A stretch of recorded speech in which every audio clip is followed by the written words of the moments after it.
Hi, everyone. Welcome to Office Hours. If you're on YouTube and you see a little link, you can click on that and it'll take you to Zoom. If you're in Zoom, you can see a little link and it'll take you, you click on that and it'll take you into Mukana. And that's where you can ask questions. You can talk to each other. You can talk about the questions. All those things are fun. Now, if you think you can answer the questions, if you think you can actually add something to the conversation, then definitely come in, raise your digital hand at 6:40 a.m. Pacific Standard Time. Now, you have to be ready for the mic check. If you miss the mic check, you just come back another day. We're here every day. If you want to test it, and you're not sure if your camera's ready or your audio's ready, you can come in as early as 6 o'clock. We open the doors at 6 o'clock and come in, and we're just hanging out, talking, having tea or coffee, and but we'll look at your kit if you're interested. 7 o'clock, of course, is when we start doing general Q&A. That's just anything you want to ask about media or virtual production. And then at 8 o'clock, we have something specific we want to talk about. So today we're going to talk about CDNs and how to choose CDNs and what might make sense for different people for different reasons. And so, so check that out. Tomorrow, we've got a really long day. Today, we're talking about CDNs. Tomorrow, we have the education for the second hour. But then the third hour, which is the second education hour, we're really going to talk about what we think might be the future of education. And I think we're going to have a couple of really interesting guests coming in to kind of be part of that conversation.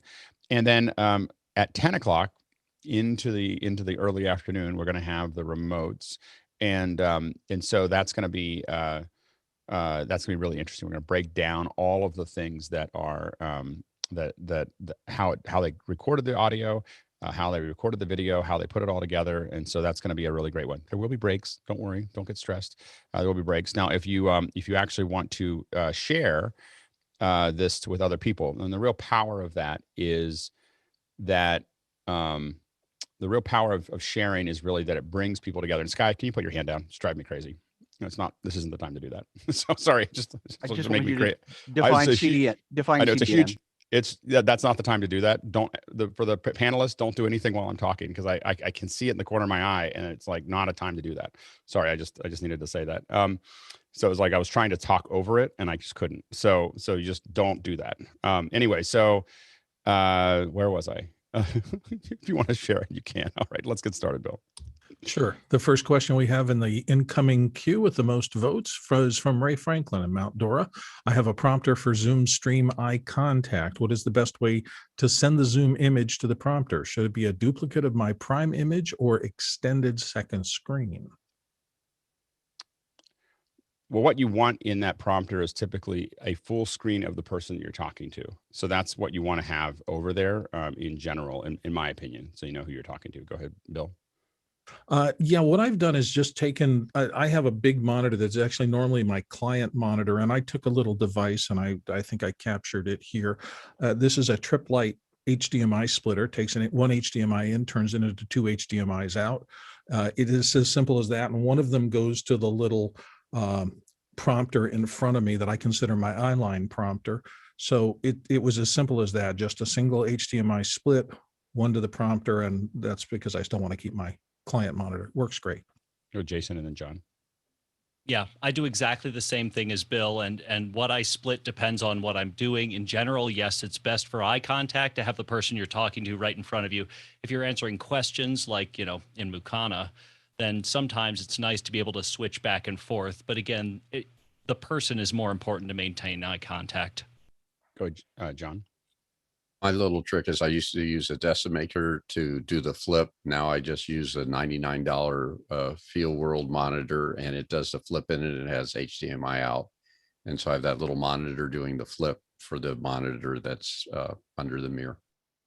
Great. Next question. Moving on, we have one from Brian Bavado, or is it Bavito? It's probably Bavito, Detroit, Michigan. What is your best practice for ingesting Keynote from a remote graphics operator into vMix in the AWS, not via vMix calls or scraping Zoom or Teams? Is there a reliable and low latency piece of hardware I could send out to the operators?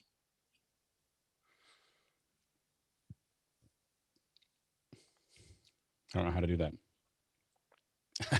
Go ahead, Guy. I'd probably use a Kilo View, or the Pro Encoder, I believe is the new one from US Broadcast. It's a SRT to send that up. So basically you would send it out to the operator. They would go HDMI out to SRT, and shoot it up. And then in AWS and vMix, you would see it pop up as a source as long as you opened up that port 5001 and rock and roll.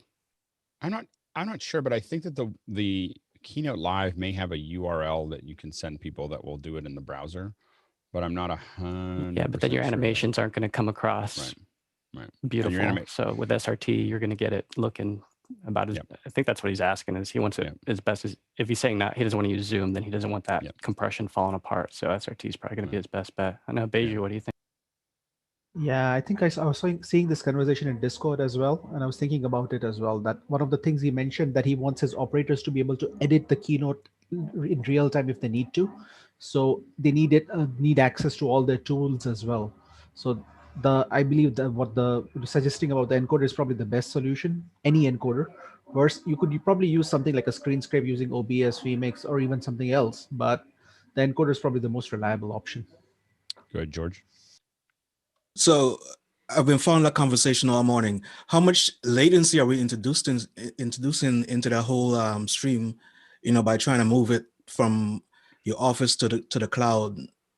I think that's going to be some real lag. Or Alex, do you know how much latency that would induce? I mean, SRT can be as little as a second or two, so it's not a huge lag there. So I don't know if that would be, for most presentations, I don't think that would be too painful as far as that goes. The other thing to think about is that I get that you want to be able to edit all the way up, but you have to always look at stability versus quality. And so you may find it better to output it as a movie with all your animations, cut those up into little bits and put them up there. Now that means you can't edit it right before the event, but relatively near the event, you could put the whole thing out, have a video file that you then put up into whatever your playout is in the link, and that could be more effective. So that might be a one way to think about it as well. Next question. Comes to us from John Preto here in the panel in Las Vegas. And John wants to know, well, he starts with esteemed panel. I noticed Hopin Series C funding yesterday of $400 million at a $5.6 billion valuation. Not bad for a couple-of-year-old company. It appears that they are making a play to be the de facto event platform. Any additional comments from anyone? I think they're assuming that events are going to be a thing. Like I'm not certain that it will. So I think that, just because people raise a lot of money doesn't necessarily mean they get it right. I mean, look at what is it? Quibi raised $1 billion. Doesn't necessarily mean that they turned it over. I think that, Hopin is good in the short term. I'm just not sure that reproducing the physical world and doing kind of a cyber version of it is necessarily going to be the future. So that's the only thing I would say about it. I think that they're probably the best at what they do. So if they bet right, they're the top dogs at the moment, and they have now raised enough money to continue to be that way. I do think that small adjustments by Zoom could probably damage their business model dramatically. So it's just that Zoom could easily move into their market in a very decisive way. So I think that's probably one of the biggest risk factors. That and brands and organizations realizing they should be doing something every week and not every month or every year. And when they realize that, then this market, that model doesn't make as much sense. Next question. TJ Asher from Minneapolis, and here on the panel, often says, for Blackmagic Pocket Cinema Camera 6K users, how long can that camera stay on and running? The Sony A7II I've been using has been running for close to 4 months straight without being powered off. Can the Blackmagic 6K come close to that? Go ahead, Bill. Yeah, actually mine, when I started with office hours and switched to the Blackmagic 6K, I left it on continually for about 3.5, 4 months. I think it was somewhere right in there. Eventually, though, I realized that since it's under a teleprompter hood, it doesn't have great airflow. And I did notice it getting pretty warm. And I know that heat over the course of time is the enemy of electronics. So I eventually wired it into a switch on the panel that has the key lights and the camera together. So I know when it's on, and I turn it off if I'm not using it. Go, Jason. Yeah, +1 to what Bill said. Pretty much as long as you've got external power and good airflow, indefinitely, it can be treated as a studio camera, as far as I can tell. I don't think I've turned this camera off for a couple months. So I don't know how many months, but it's been at least 2 months since I've turned the camera off that's in front of me. Next question. Chris Comfort of New York is up next with, when prepping for a musical performance or a music video playback on Zoom, what are the best practices and target WLM levels? Go ahead, Mickey. I'd probably try to aim for 3 to 6 LUFS above whatever your nominal speech level is. So whatever standard you pick, just bring it up a bit for the music. Next question. Brian go ahead, Carp. Jeff. Jeff, I missed you, Jeff. Sorry, it's a big panel. YouTube and those kind of things are normalizing to like minus 15, minus 16 LUFS. So most of the streaming services are in there, including Apple Music, Spotify, are somewhere between minus 14 and minus 16 LUFS. The other thing, just good practice, is have a second machine logged in as an attendee and have some headphones on that, so you can pop that on your head and you can double check that your music send is actually getting through, confirming that you have original sound on, you've set all the stereo and the high fidelity music mode, all those things, but you want to confirm it on the receive end. So have another login to that same Zoom meeting or webinar. Next question. Brian Carpenter in Medina says, what camera is the best value upgrade from the Brio to get large aperture corporate work from home with background blur? And he wants to keep it under $1,000 US. I have a Sigma 17 to 70 EF lens, but the body is too old for clean HDMI out or the Canon utility. So I'm not sure if I want to start with an all new camera and lens or get a used Canon 70D body. I think trying to find a used 6K would be the best solution if you can find it. A lot of people are upgrading right now, but it's going to be, continuing to use older used still camera bodies is going to just be, it's going to take a lot of time. That's all. It's just, it's never going to be quite right. Jason and then Jeffrey. One note on the 6D. I love the 6D as a still camera and as a video camera. Including the 6D Mark II, both of them only output at 640 by 480 or 720 or something. So I think I may have not misspoke. the 6D. I meant 6K. The Blackmagic 6K. Oh yeah, the 6K for sure. Yeah, go ahead, Jeffrey. It also depends on what you have for your infrastructure. If you do go if you already have Blackmagic, everything else, you might as well get a Blackmagic camera. But if you're in a different type of infrastructure, maybe a different camera like a Canon will work better for that in that case. As you keep on growing doing this, you're going to want, there's just not a lot of other options. Like I'm just like, you can do it any way you want, but for the most part, you're going to end up wanting to have an ATEM switcher, and then you're going to wish you had a 6K camera. And then it's, the whole thing starts to stack up because, there's just not a lot of other small hardware devices that do what this product line does. And so I would save you the trouble if I could. Go ahead, Mickey, and then Courtney. Yeah, if you're open to secondhand gear, I would look at the first generation A7S or possibly the A7S II. I'm not sure how much those go, but definitely the A7S1 would go below $1,000. And also, if you want to get brand new, consider the Sony ZV-1. I think it's around 750 US. The Sony 6100s, I think a lot of people use, and those have been amazing. You won't be able to use that lens. I was kind of living inside of that EF lens, but if the 6100s are, I think, $500 or something, and they look really good. Go ahead, Courtney, and then Beju. If you want to stay in the Blackmagic world, I was going to ask Alex to expand on this. What kind of compromises would you make by going with a 4K instead of a 6K? Well, he has an EF lens, so you can't use it. And so, you can get an adapter, but now you're getting back into the same price. The other thing is that the 4/3 is going to have a lot less depth of field. It's going to have a lot more depth of field. So you're not going to get exactly what was asked for in the question. You're not go as far as you could go in that sense. And then you get less light. It's the 4/3 are definitely not as light sensitive as the 6Ks. So, but those are the trade-offs. Go ahead, Beju. Yeah, I'll second the Sony recommendations. The 6000s can be had for about 6100 can be had for about starting at $300, $350. 62 or 64 is a bit more than that. You can get a decent wide lens for under $500 for them as well, specifically for that body. Or you can get decent adapters, not the Metabones obviously, but decent adapters to do the EF to E mount for about $150 to $200, which would work for if you want to get into it. And then you can always upgrade to a Metabones or something else later if you need it. Mm-hmm. So you could probably do it for about under $700. Go ahead, Chris. The Nifty 50 for the E mount is like $200 and $250 too, and that's a f1.8. Mm-hmm. So that lens by itself would be less. The hard part, the Metabones. The 50s are a little long.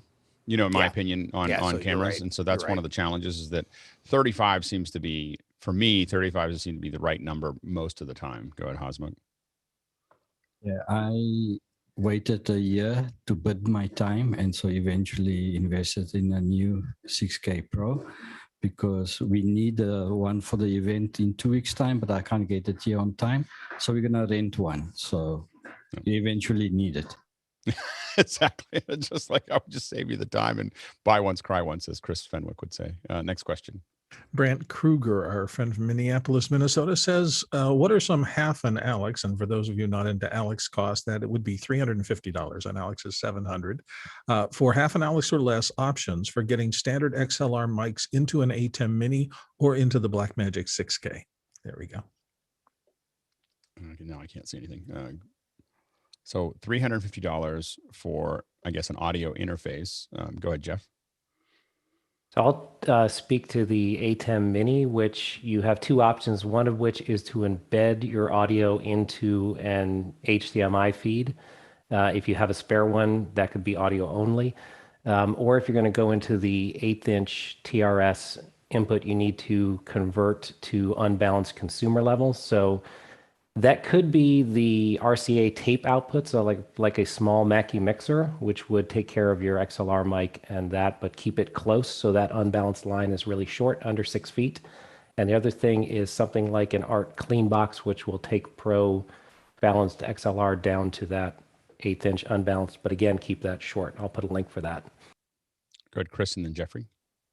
Even my Zoom H6, I think, is $350, and that's got 4 XLR inputs with phantom power, so it can be used as the direct audio interface, or you can go out of the 1/8" line out into the ATEM Mini, I believe. You just have to, I think, like Jeff said, just make sure you get your settings right in the ATEM for mic versus line. Jeffrey? If you're talking wireless, because you're not saying wired or wireless, that's going to be super tough to get to that. But there are some Sennheiser options that would work for you. As for a wired solution, yeah, a small 4-channel mixer would go into an ATEM Mini pretty easy. I got like the Alesis multi-mix that's sitting right to the right of me that I use all the time, that goes into my my ATEM Mini. That works really well. Go ahead, Courtney. Yeah, I also vote for the small mixer. I'm using the Samson MixPad, which you just come out of the RCA outputs out of that, which is a tape out, and you can go right into and it should be fine. Get stereo in, and you get, you know, all the phantom powering and multiple microphone inputs you need, and you also get feedback into your ear, so you can hear your microphone when you speak. Good, Chris. I just want to see Courtney's shelf again, that he has his ATEM on top of his mixer. That was a cool shot. Let me see that. Oh, look at that. Fenwick's already building that. He's building that in his head already. It's like foam core, right? It's like that some plastic cardboard looking thing under the ATEM. Yeah, the shelf is corrugated polyethylene. And a light underneath it. How cool. Yeah, very nice. And yeah, I wired the switch into that switches the light and the ATEM on at the same time. That's awesome. That's perfect. All right, next question. TJ Asher, Minneapolis, is back with how can I reverse video so that it runs backwards, like Alex described when he did the drop shot in his TikTok video, by flying up and then reversing the video. So in almost every piece of editing software, there's some kind of reverse time. You know, so it's just a matter of selecting. Final Cut, I think, is actually the easiest one, because you just kind of throw it on and type it in. But you're looking for reverse time in time warping or time stretching or whatever they want to call it, and you just reverse the time of it. And so that's the key to the operation. Go ahead, Sky. And in most nonlinear editors, like you say, you can either, there is a reverse checkbox in whatever that time ramp function is, or you could just type in -100. Yeah. The funniest one is I'm really good at it, because in all the apps I was trying to do countdown clocks, I was always reversing time. I set the countdown clock and then reverse time, and I'd play all this. And that all ended when I talked to Mark Spencer and I was telling him what I was doing. He's like, you can just keyframe the time. I just did that the other day. It's so brilliant. It's so amazing. I'm so glad you shared that. Yeah. Anyway, next question. Dave Chalmers out in Glasgow, Scotland. Hi, Dave. Says Blackmagic used to make a plastic case to fit a 2.5-inch SSD that looked exactly like a videotape box. Anyone know a good source of plastic shell cases for 2.5-inch SSDs? Not a USB enclosure, just a case to protect it. I don't, because a lot of us just treat them horribly. I think that's the problem. Is like I have, like I think I have like a stack of them. I just have them sitting on my desk. Like they're all just, because they just, what kills your SSDs is usually not them falling around. It's the constant in and out, treating them like a tape. So we've lost a couple of, but it's almost always been from just over, too many insertions, because they're only rated for about 150. But yeah, I think that, I don't know if that's a big market. With the spinning drives, we have cases for them. They look exactly like tapes. Tape cases, and put them in there and put little labels on them. But the SSDs, I don't know if a lot of us do that. Yeah, go ahead, Jeffrey, and then Beju. Pelican makes briefcase style and smaller cases that might work for you. You might want to replace the foam, put something around it plastic-wise, but other than that, that works pretty well. Yep, go ahead, Beju, and then Mickey. StarTech.com has a few 2.5 small cases specifically for the 2.5-inch drives. And you can also get some of the hard cases for the 3.5 drives with inserts for them. So you can put 4 SSDs in one big case as well. Oh, I have one of them, but I don't have it handy. It's sitting in the office right now. That's great. That's an option. They're not too expensive, about $5 each. Mickey? Yeah, the ones I get are from a company called Xcellon, Xeellon, and you can find them on B&H and Amazon. And that's they for, have that's for the SSDs? This is for 3.5, but it also has the adapter that Beju mentioned that can store 4 2.5-inch drives, but they also do have those smaller ones for 2.5. That's great. Go ahead, JJ. Ziploc at Safeway. They make really great little sandwich boxes. Go ahead, Jason. This is a Pelican 1020. It's right now has a Sennheiser lav in it, but this works pretty well in the field. And Roscoe, you've got like a little soft case. Yeah, it actually didn't come for that purpose. It actually came for cables, but it's WRZ is on it. So I actually don't know where to buy them because it came in another app, but it works. Right. Next question. Gabriel Ung of Malaysia, frequent questioner, says, what video compression settings would you use for final delivery to clients? Do you use the defaults provided in Compressor or customize your own? Maybe having a second hour on video compression and how to get good looking video in small file sizes. Yeah, video compression itself would be a great second hour. We'll write that down. Put it in the second hour or I'll forget. Do you know anything about compression, Alex? I do. I actually helped write one of the QuickTime chapters on how to compress for podcasting. So anyway, yeah. So I think that would be a great one to cover. Someone just has to put it in the second hour in Discord. Go ahead, Mickey, and then Chris. Typically, a client would give a delivery spec. So usually follow that, and it typically consists of a master, which is whatever the highest quality you can deliver at, which would, if it's 10-bit or 8-bit, and then a smaller, for web version or the like. Yeah, go ahead, Chris. One of my pet peeves is when people give delivery specs and they make no sense whatsoever. Like they've heard some words and they're trying to pass out, like look at me, I know everything, and they don't make any sense.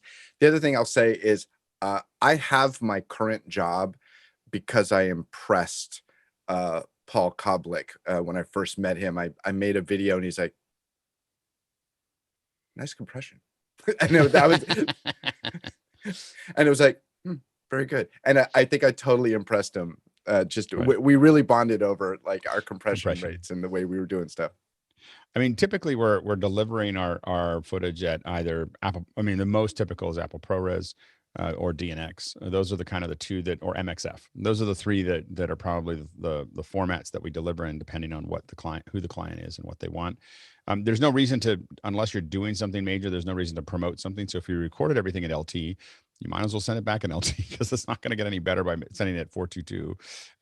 And then we typically will deliver an H.264, but you always, of course, want to give the client the full res version as well. Don't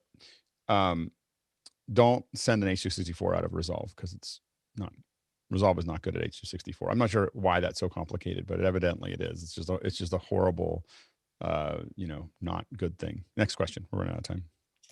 Michael Peters of Oakton, Virginia says, I'm on vMix and have a client that wants to bring in 29 board members into a vMix show. Each board member will have a Go full screen and a little lower third title. Any ideas on how to set this up in vMix? Yeah, go ahead, George. I was just thinking about that. First, do you have the capacity on the ground, meaning locally? If not, you would need at least 4 AWS machines to pull that off. And I say 4, just keep 8 at least per machine, 3 machines and 1 main machine if you have access to the cloud. I think it also depends on how fast they're going to talk and if you're trying to randomly cut between all of them. vMix doesn't. How many vMix callers will vMix support? It'll support 8 per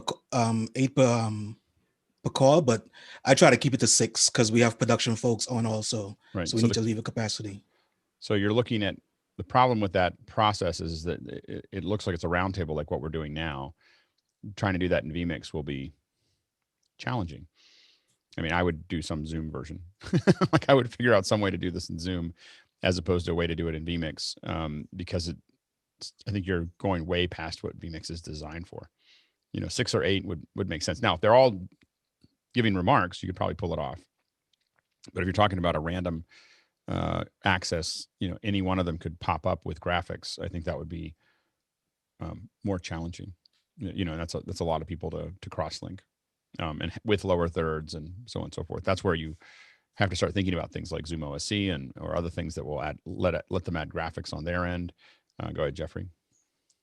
Yeah, that's what I was going to say. Let them control their own lower thirds and then bring it in that way. That way you're only dealing with one thing, and that's getting those 29. But the other question I have is, do all 29 need to be on the exact same time? If you can bring in 10 at a time or all 29, how would that work?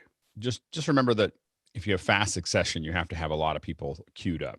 So to do this smoothly, you need to have a lot of people on deck. So if they're going to all give remarks for, let's say, 2 minutes, which would still take a long time, maybe an hour show of everybody giving remarks for 2 minutes. You need to know it's not just the people that are there, but all the people that you're stacking up. And you have to remember that bad things can happen. Like they have a connection issue and they have a lighting issue and they have a mic issue and they have, so just know that there's all these other pieces of like one of the things that we're building is really complex, Zoom rooms that are, a green room and we have a lobby and a green room and hair and makeup and a hangout room and there's all these rooms in the press room when you're done. And so there's all these rooms that are getting built, we'll use up all 20 of the breakout rooms to fill up all this stuff, but we only have a handful of them going into our hardware by having the rooms attached. Go ahead, Beiju. Yeah, I'm going to second the Zoom OSC. Andy did show a very, very nice proof of concept in one of the videos he's put up on his channel about using vMix and Zoom OSC, and I think he's been working more on that. So you could actually integrate that, pin that specific person in and trigger that lower third into vMix. The question I have is that, do we need to feed the lower thirds back into the Zoom or back to them?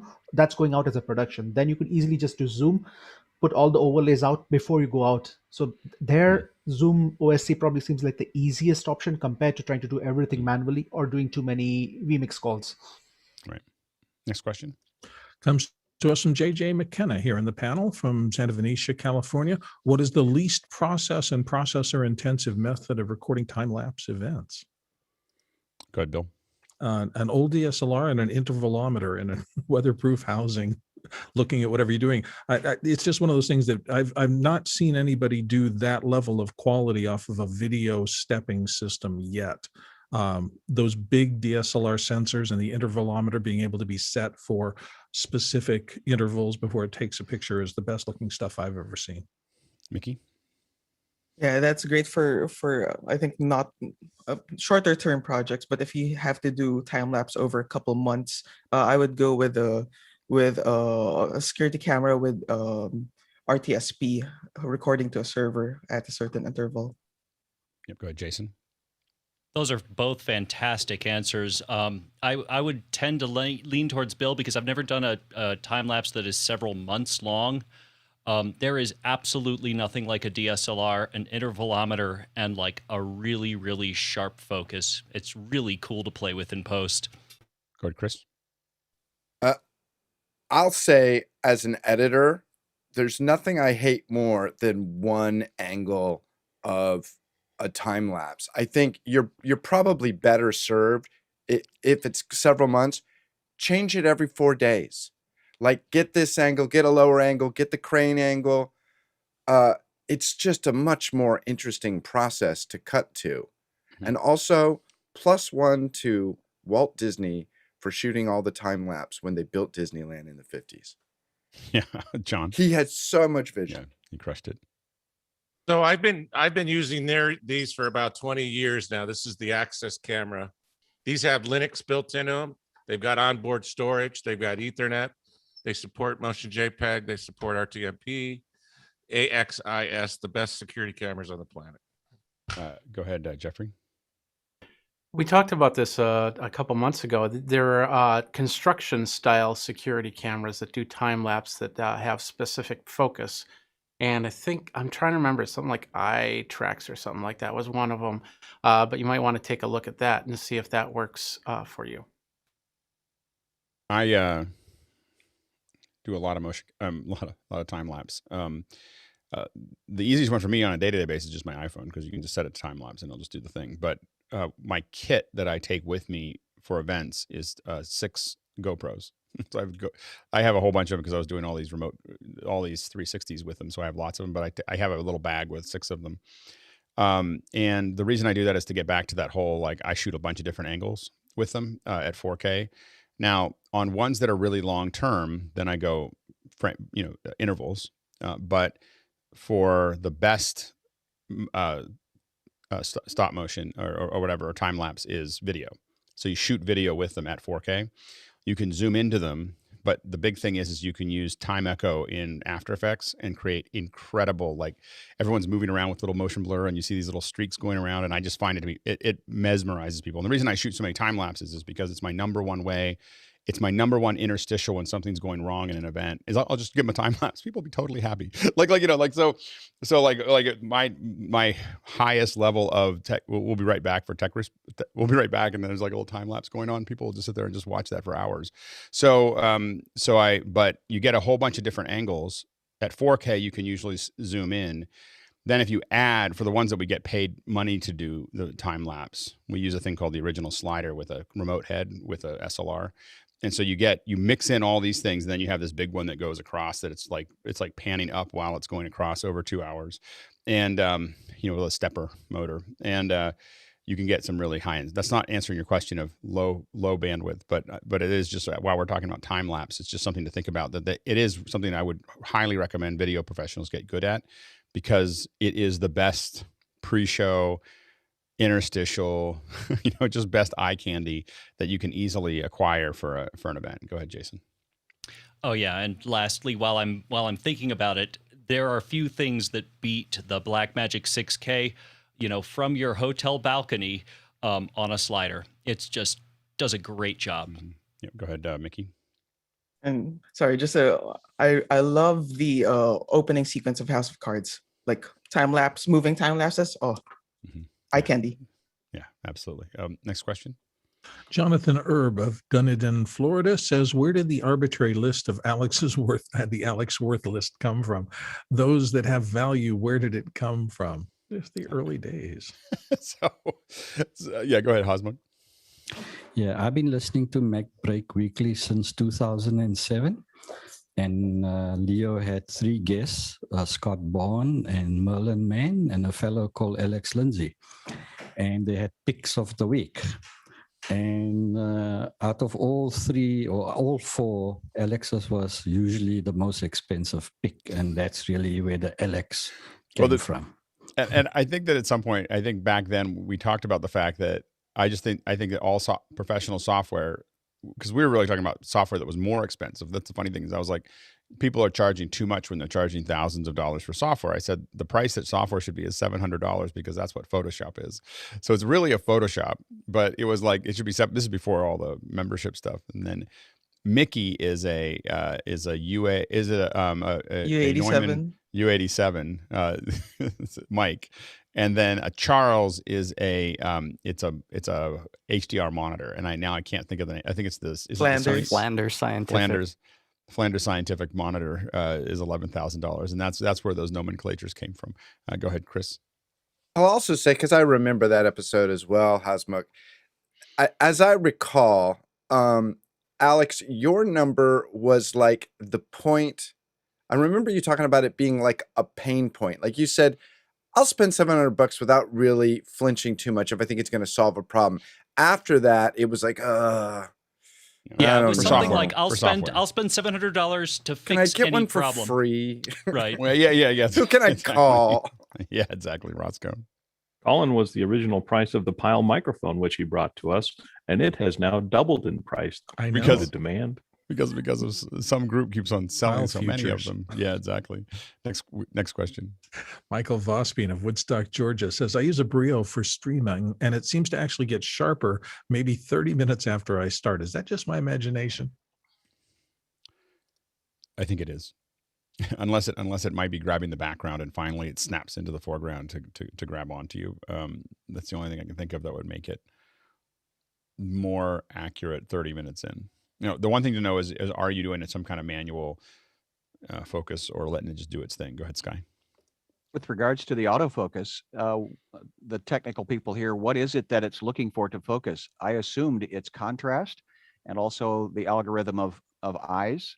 Is that what the cameras are locking into? Because yesterday when we saw the professor in front of a white background and a white shirt, he didn't have a lot of contrast, and it caused it wasn't pretty. It's typically looking for detail. So it's not really looking for your eyes or anything else. It's just looking for, where do I see lines? And so that's not to oversimplify it, but generally it's grabbing. That's why if you have a busy background behind you on a Brio, the Brio, if you lean just a little bit to one side or the other, the Brio will immediately grab onto that because it's easier for it to latch onto than you are. So that's the challenge there. Go ahead, Jason. I can't speak directly to the Brio, but I can say, one of the easiest things that computers do to track faces is they look for light, dark, light. And that's, the bridge of your nose and your two eyes. And that is the fastest, cheapest way to do it. And I doubt a Brio has the horsepower to do it. So my guess is it's just edges. Next question. Our friend Zumo C Guru Andy Carluccio is here from Washington, D.C. we have learned if the Sony Xperia Pro sees the HDMI capture as a system camera, or is it just exposed to certain Sony apps? I was so excited about it, but this gets back into that price thing. I was so excited about the Sony, and I was ready to go out and buy one, but I just couldn't justify it. Like I was just kind of like, $2,500, and so I was really close last week because that had come up in a discussion, and then Blackmagic released a new camera. so later, I'll have a 6K camera instead of a Sony that I don't know what I'm going to do with. So does it have? I don't know if anybody else has played with it. Go ahead, Chris. Did you buy the new 6K? Yeah. Yeah, I bet. Yeah. So anyway, next question. Oh, good. Do you have an older 6K to sell? No. So the worst part is that I'm testing the systems. So these are the ones I'm using right now are system cameras that are part of our remote kits. And so I actually use my 6K I used for a remote, and then the company asked if they could just keep it. Like the person who was using it was like, "Can I keep it?" And I was like, "Sure." I mean, it was a big client, and I was like, "Yeah, sure, you can keep it." I figured I'll replace it, but then we had all these other system cameras, and so I've just been using the system cameras, and so I need to replace that one. So I figured this is the time to replace it now that there's a new one out. So that was the impetus. Anyway, go ahead, Jeffrey. So the Xperia Pro actually has an HDMI in port. So unless that camera sends out some sort of really weird HDMI signal, then anything should be able to connect up to it. Plus, it would negate a lot of their other Sony cameras that were put out before that. So I would guess that it would just be the big challenge whatever's input. I think that Andy's question is really, is it going to show up to Instagram or something like that as an onboard camera? And I'm not sure it will. You know, like that's the part that we have to test is will it show up with a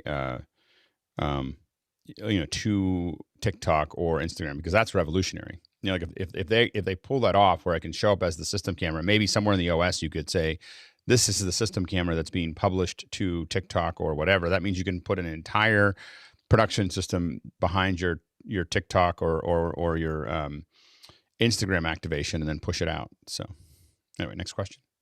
Taylor Sunderhouse of Cincinnati, Ohio says, how do you set up Zoom to allow the host to unmute others' microphones?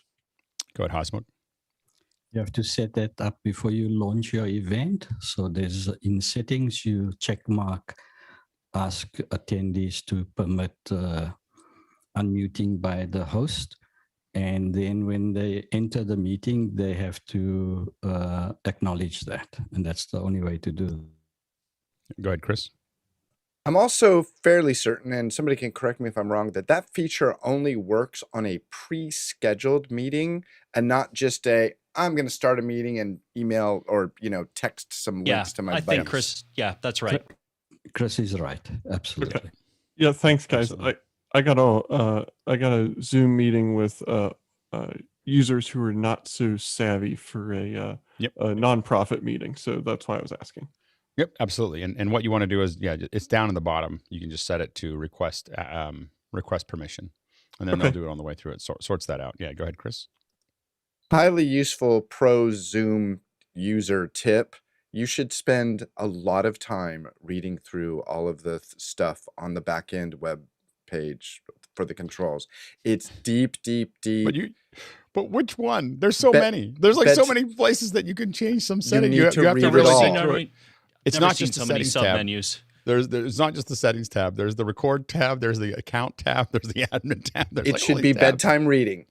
Exactly. We could probably do a whole second hour on Zoom settings. If someone puts that into the second hour, it's not enough time. That's not enough time. Maybe a week, a long Saturday. But what I will say is that while it's a myriad of settings and it's very confusing the way it's set up, the one thing I will say about it is it's what sets Zoom apart. Is that you have all those settings, that you have all that control. The reason that you can't do events, the reason we're not doing this in Google Meet or whatever, is because they took all the settings out. They wanted to make it as easy and dumb it down to a point where anyone could just turn it on and it would work. And that was a devastating mistake.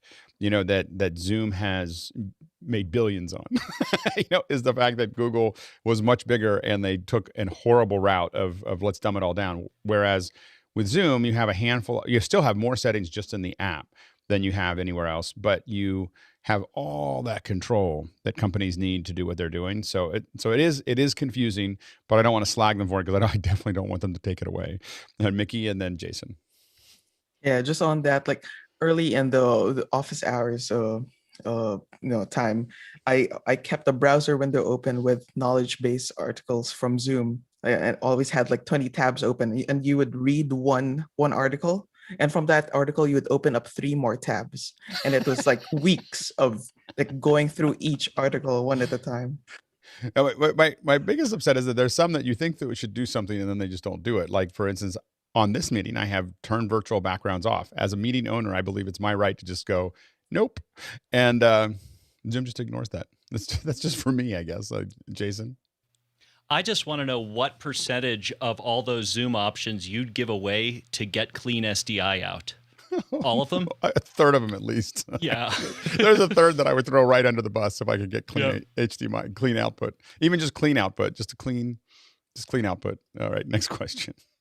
Brant Kruger in Minneapolis says, any recommendations for a good mic quality on a Bluetooth headset? For as expensive as it was, my Jabra sounds like a 1960s telephone operator. And he knows not for presentations, just for good quality on calls and mobility. So there wasn't enough definition, Brant. So I'm going to give you my answer. The way I get into Clubhouse is I use a Heil. I have a Heil mic that goes into a Dante empowered mixer that then attaches via Bluetooth over the Bluetooth to Dante interface. So the Audinate Bluetooth to Dante interface just looks like a headset to the phone, and it and so then you can have a Heil into your phone call. Ladies and gentlemen, the most Alex answer ever. Anyway, that's I highly recommend it. It's hard to carry around though. Go ahead, Jason. What is their algorithm that stops any kind of a device from coming in? It's like crazy. Yeah. Well, I don't know, but that works really well. And I have been thinking about simplifying it by putting the XLR to Dante on my mic, because then you could theoretically, do it that way anyway. So go ahead, Jason. Okay, so for those who don't want to get into the Dante way of doing things, the Adapter 3 will do a really good job. And if you need to plug in, even if you don't have a mixer, you could get Bluetooth directly from, I think even Bob Heil makes a Bluetooth adapter that will power his microphone straight away. Now, keep in mind, Bluetooth is never going to be quite as good, but it's pretty, it's as good as it's going to get. Right. Go ahead, Hosmic. Yeah, I think your solution was pick of the week, Alex, in MacBreak Weekly this week. And it's probably one Alex as well. Yeah. At least. Oh no, it's way more than that with Dante. Go ahead, Roscoe, and then John. He did use the word portable. And so my answer would be get this adapter. It's got the lightning connector on one end. It's got the splitter to take, and you get a Pyle and a set of headphones. You stick your iPhone in your pocket. You can walk anywhere you want and sound good. I think the highest quality Bluetooth that I've used so far is the Parrot 450. It's probably. Oh, you stole my answer, Alex. Oh, did I? Sorry, John. I inserted it. Go ahead, John. That's what your guys are using. Yeah, what's the recommendation from Tucker? And it works great.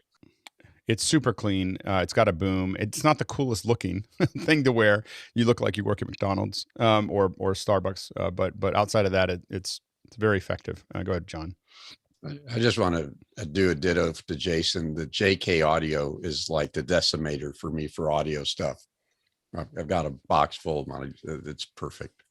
JK Audio, that's like their specialty, is like, how do we connect something to something else? Go ahead, Taylor.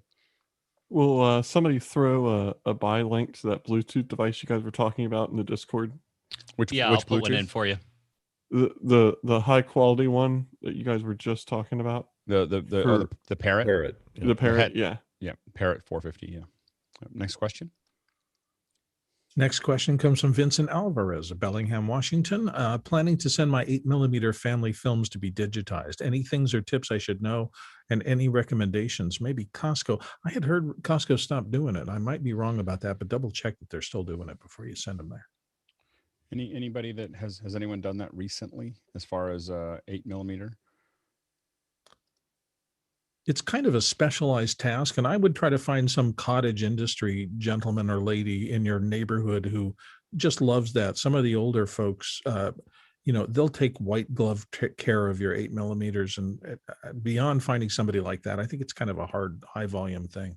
The company that does this probably better than anyone else across the board is probably Scan Cafe.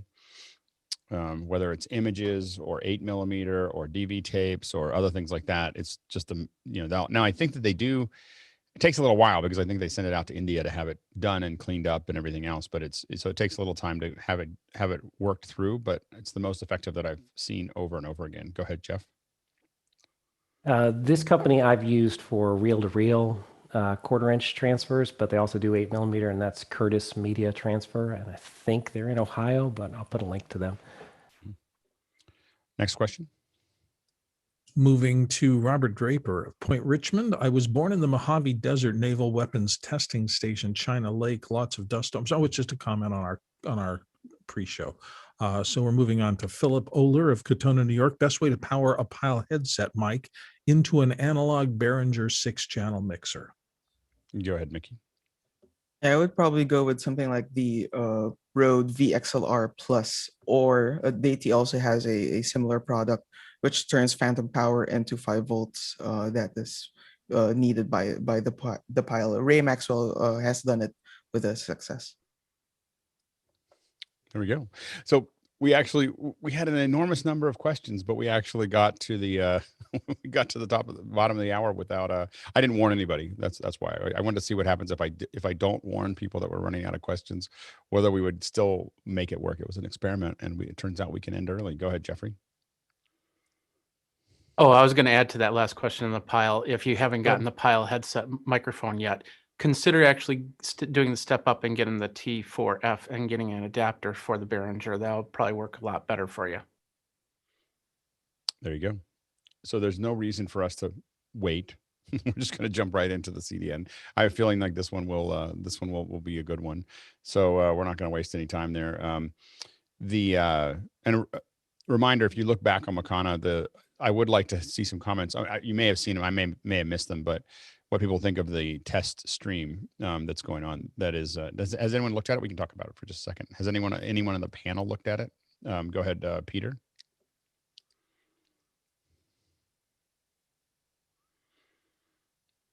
Peter, are you? Yeah, so I'm hearing two signals right now because I happen to have it on. Well, you shouldn't. Can you hear? Reminder: if you look back on Makana, it is going through. I did get the audio working. That's what started to confuse me. Sorry. Right. So I thought I didn't have the. It looks fine. No, not the Zoom one though. The unlisted one. Have you seen the unlisted one? Yeah. I'm trying to figure out. By definition, it's unlisted. Unless. Yeah. So well, but two signals. I've been listening to my other ear, it's. Can you hear? The audio is coming from someplace weird. No. So the one that is unlisted that I put up as a test link does not have any audio. So if you hear audio, it's not the right one. This is what I'm testing is being able to watch it. I'm just trying to make sure that it's worth going through the trouble of not. It doesn't have a Zoom. You'll notice because it doesn't have a Zoom link it's a Zoom logo in the lower. The one you put in Makana, reflecting it. I am listening to it. It's the one that ends in 725. It shouldn't have any audio. The audio, there's no audio going into it right now. So if you hear audio, you're hearing it from somewhere else. It looks good, Alex. Yeah. The video quality looks really good. The switching looks clean. Obviously, like you just said, there's no audio, but other than that, it looks good. I've had it up the whole time. I've been periodically looking at it. Yeah, it does look good. And I realized what my audio problem is I have two tabs open on my browser. Right. I just wanted to define it because I knew that there's no way that the audio can work because of a routing issue. Yeah. Go ahead, Mickey. Yeah, I'm looking at it and it's looking awfully magenta-ish or reddish. Where is it? Yeah, I did a side-by-side on there right at the beginning. So the one on the left is the coming from Zoom. The one on the right is coming through the AWS. I sent this picture to you, Alex, of course. You notice it's a little bit more paler and slightly blurrier. I find that to be fascinating. Well, I know that Zoom automatically in the stream automatically makes it a lot punchier. But that's a really interesting comparison. Interesting. We're going to keep on testing this. We'll keep on checking back on this. We'll kind of figure it out. What's the signal path that's happening? So this is an iMac. So it might be, I think that the color could actually be, the iMac monitor color. So this is the kind of stuff we're trying to figure out. This is kind of an interesting conversation before we go into this. So the iMac is going HDMI out, technically USB-C to HDMI into a Pix 240, which will definitely not affect the color. The reason is that when I go directly from the iMac to the link, to the elemental link, the link fails. It does not like that. Like it doesn't like a computer talking to it directly. So anyway, so I go to the Pix 240 and then I go out of the Pix 240 into the link. And then the link is going to AWS and then AWS is going to YouTube. And so, so this is kind of an experiment in that, in that process. Although I don't know if it's considerably sharper than what we have in the regular. In fact, I would say that it doesn't. What's interesting about it is that currently the Zoom output to me appears sharper than and I can see what you're saying. It's more magenta. And the Zoom one right now seems at 720 seems sharper than the screen scrape at 1080. Is that how it occurs for everybody else as well? When I switch back and forth. Yes, that's what I'm seeing too. I have it up right now. This is that link. Yeah. The learning so for me is that Zoom is a little bit like an early Sony Trinitron. It doesn't look accurate. It looks good. They've tuned it up to make people pop a little more and sacrificed accuracy in the Zoom output. At least it appears that way. But I do find it interesting because when I first looked at it, when we were doing tests before the show started, it looked really sharp. And I'm not sure if it's become less sharp or something has occurred there, but it's a, I'm also wondering whether that's something about the YouTube. No, it's a second screen. So or I was thinking about the scale. So when I full screen it, it looks a bit soft to me. That's the output. That's there. it right there. Yeah. Yeah. You see built so up, it's but yeah. Well, and again, we're just experimenting with it. We're just trying to figure out whether it makes sense to do it. What does full screen mean from your output perspective, Alex? Well, it's seen as a second monitor. Second monitor at what resolution? The 1080p. Like that's what I mean. It's set to there is a no, it's just a simple point that if I took that stream and made it full scale on my monitor, which is 4K, it's going to look soft. No, but it's not mirroring the main screen. It's a second screen connected to the iMac. So it's its own just 1080p signal. Yeah, right. So 1080p would still look like 4K on my screen. It would look soft at 4K on my screen. Yeah, but it's not a matter of whether it looks soft or not. The question is, does it look softer than like to my eye, it looks softer than Zoom. Why wouldn't you use an ATEM Mini Pro and just use the inboard streamer to send it to the YouTube?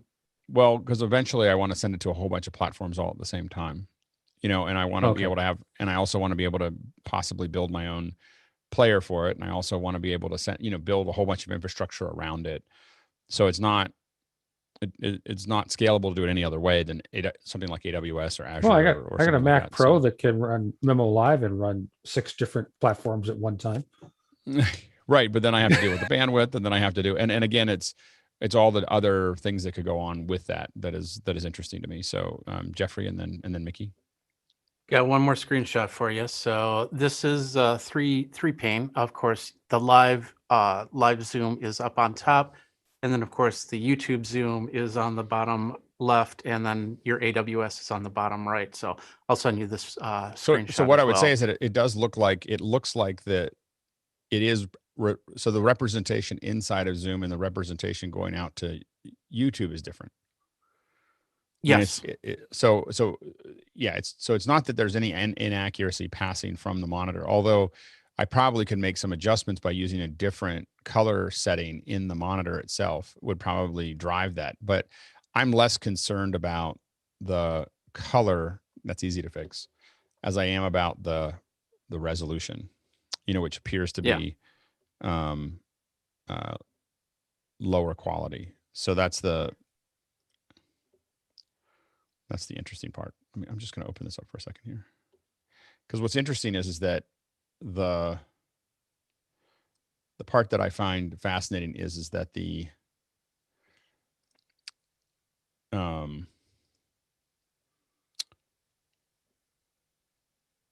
sorry, I'm just looking at this for a second. You can kind of see the interface there, that even over Apple Remote Desktop, it actually looks pretty good.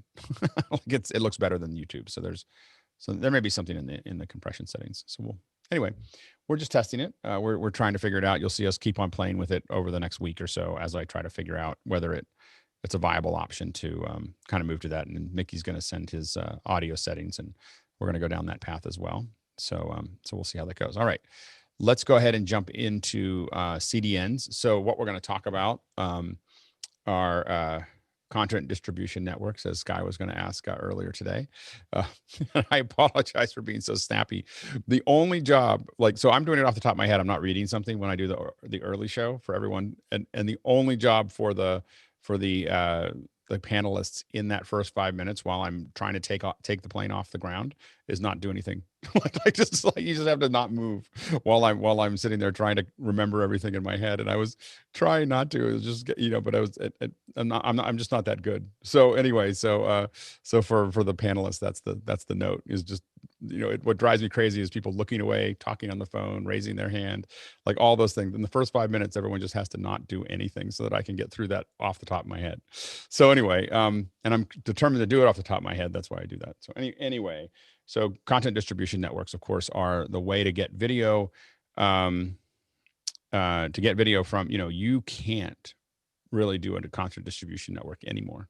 Like, we used to be able to roll your own CDN, and you can do it as an exercise, but you can't really do it as a business. And the reason is that there are lots of agreements that are made between the people who are providing that video service and your ISPs. They're called peering agreements. And so without those peering agreements, there's not really any way to do it. So you really have to choose a CDN that you want to use to make that work. And so what we thought would be useful is to have a discussion about, what those are, and really answer your questions about that. It's a question that comes up fairly often, is, should I use Vimeo, or should I use YouTube, or should I use my own, or should I use CloudFront, or should I use Akamai? Most people don't ask that, but we use it. So anyway, so I thought it'd be useful for us to have a conversation about talking through this. This is mostly a group discussion. There's no presentation. The real question, and if you want to get back into how streaming works, I did an HLS a couple Fridays ago that you can take a look at, that will give you an idea of what it takes to get to the CDN. But we'll talk more about like what different CDNs do and what they what they have to offer. So if you have questions about CDNs, go ahead and throw them up. If you have any specific comments in the panel, go ahead and raise your hand, and we'll go ahead and get started. Bill, let's start with the first question. Okie doke. We're going to start with George Kennedy's question from Washington, D.C. What is CORS, C-O-R-S, and why should we care about it as we begin streaming from AWS? And he notes the acronym is Cross-Origin Resource Sharing. Go ahead, George. So I wanted to present it because when you're streaming from AWS, and it doesn't, like I think, Alex, you go from AWS to Akamai, but when you're going to go from CloudFront, I go to the O player.